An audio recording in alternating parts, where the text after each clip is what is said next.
On the list, we got the Los Angeles Rams versus the Miami Dolphins. We finally get a look at Tua this week. It'll be interesting. Now, full disclosure, David and I record on Monday morning, so we don't know what happened in the Rams versus the Bears game. I'm assuming that the Rams either won or lost in a close game. We'll see. I don't know what the heck's going to happen, but let's just assume everybody's healthy, and apologies for Rams fans. But hey, we got to record these sometime, and Monday is the time that we record them. Let me hit you with fantasy projections here. Goff is a start. Henderson is a start. Let's see here. Kupp is a start. Woods to me is a sit. And then I think Higbee, we'll see next week in week 8 if he's going to be healthy or whatever. But I'm looking more towards Gerald Everett, everybody. We've been talking about this for months, even before the season. Everett is just the more physically impressive tight ends. They're more creative in getting him the looks, in my opinion. I like Everett more. We'll see. Especially if Higbee starts to miss time. We might see the reverse of what we saw last year. So could be interesting. Miami, on the other hand, also very interesting. Now, the question to me isn't necessarily what happens with Preston Williams and Devontae Parker. I think they're both going to have value, but Fitzpatrick throws the ball downfield well.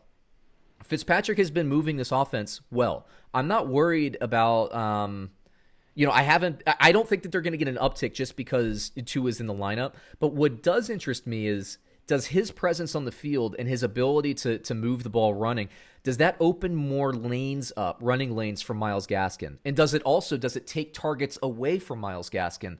That's my question. I like Myles Gaskin quite a bit, as we've talked about on this show, but I'm really curious to watch this. So this game is definitely going to be on a TV, possibly my TV one, my primary TV, depending on what time the Baltimore-Pittsburgh matchup is.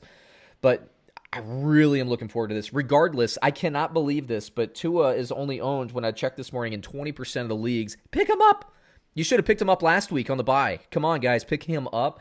Fitzpatrick in this offense is playing well as a fantasy football quarterback, and Tua has played him off the field on a team that is 3-3. They are a legit playoff contender in the new format, 7 seeds, everybody. Pick up Tua. I think you could even start Tua, even though the Los Angeles Rams defense is good. Gaskin, I'm curious to see what's going to happen, but you can start him. I have the faith in that. I hope that Miami scores more touchdowns. I have just as much faith in Devontae Parker.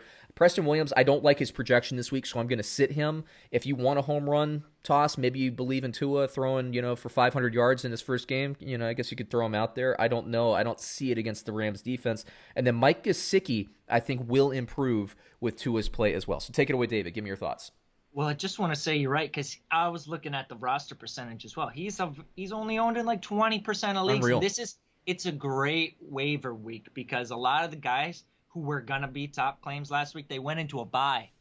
When we talk about Tua, he went into a bye. That's why not everyone ran out and picked him up, because people, especially with all the injuries this year, they didn't have the roster spot to go pick up a guy on a bye. So he might still be available in your league, luckily to you. And there's a couple tight ends, too, I'll talk about. Actually, did we already talk about the Colts?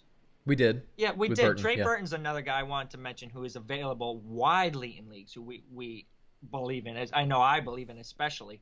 We talked about it last week, the Colts.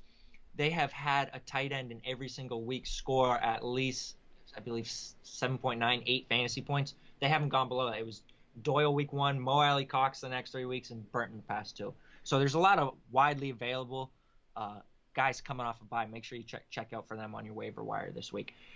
As far as the Dolphins concerns, I think 9 out of 10 people have kind of expressed that they're more worried about the wide receivers with Tua than they would be excited about him, just because Fitzpatrick does throw the ball down the field so much. So I think it is fair to be somewhat concerned about Devontae Parker and especially Preston Williams.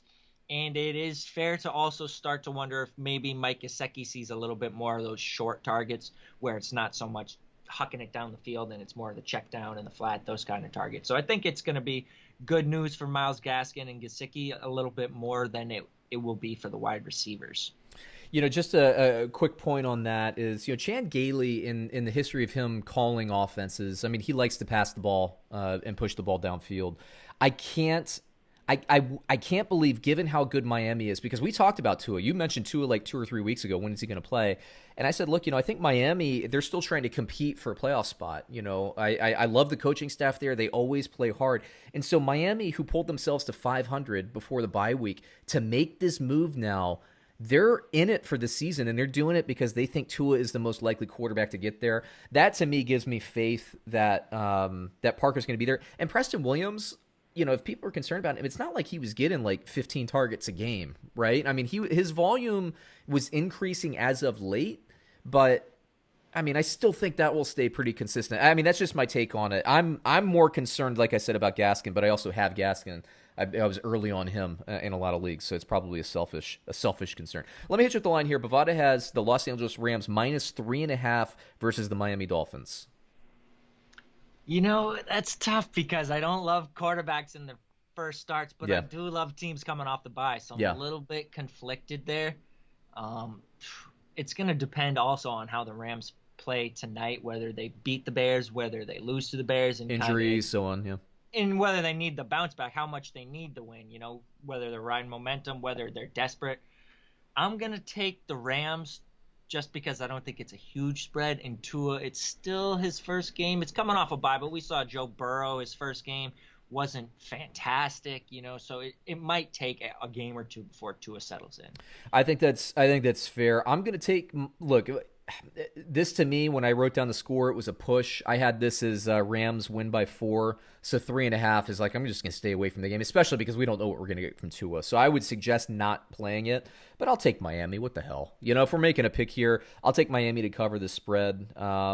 It is possible that Tua knocks our socks off. I mean, it is possible that he's, if the Dolphins are making this move, you gotta believe that Miami thinks that he's going to come in and outplay Ryan Fitzpatrick. So, based on that, and I think Miami's coaching staff is smart. I really do. So I respect what they're doing there. I'll take Miami Rams to win. And, the other side of the thing is we know Tua, he's dynamic. He's not a statue quarterback who's going to throw the ball downfield. The Rams don't really know what to prepare for just yet in this offense. It's going to be, like I said, man, it's more questions than answers at this point, but it's going to be a fun one to watch. Next thing I'm going to list